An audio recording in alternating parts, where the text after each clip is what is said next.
Deputati mill-Partit Nazzjonalista kienu skomdi u anke evażivi meta affaċċjati b'mistoqsijiet dwar jekk hux qed isiru l-verifiki neċessarji qabel biss jagħmlu akkużi mill-aktar serji.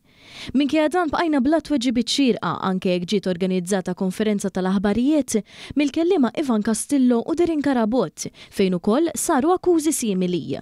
Fl-aħħar jiem anke esponenti oħrajn mill-partit ta' Bernard Grech komplew bl-istess litanija, inkluż id-deputat Albert Buttigieg.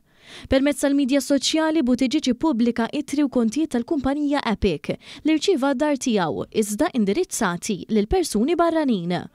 Il-Partit Nazzjonalista kien pronti waħħal fl-Aġenzija Identità għal tal-iżbalji. Waqt konferenza tal-aħbarijiet fid-Dar Ċentrali l-ħamis wara nofsinhar, id-deputat Ivan Castillo kompla b'diskors populist waqt li evita kompletament il-mistoqsijiet ta' One News li staqsa jekk dawn l-allegazzjonijiet ġewx verifikati minn qabel.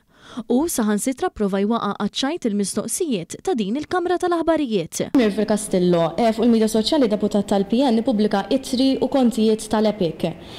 U l-PN qed waħlu fl-Aġenzija Identità. Kif wasaltu li hu nuqqas ta' identità u mhux tal-kumpanija Epic? Għamiltu l-verifiki fuq dan?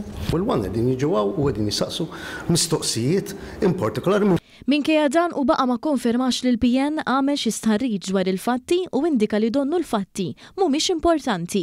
Sa dan it-tant waqt li bqajna mingħajr ebda tweġiba f'dan ir-rigward, iż-żewġ deputati malajr lebtu l-barra fit tmiem il-konferenza li kienet ikkaratterizzata biss minn akkużi fil-konfront tal-Gvern u b'mod speċifiku dwar ħidmet il-Ministeru tal-Intern li jaqa' taħt il-Ministru Byron Camilleri. Ma tafx ippubblika il-kollega tiegħek stess, jew Darin Karabot, qas inti, qas biss provajt tweġib il-mistoqsija tiegħi. Ma spjegajtu xejn, qas biss provajt tweġib il-mistoqsija tiegħi.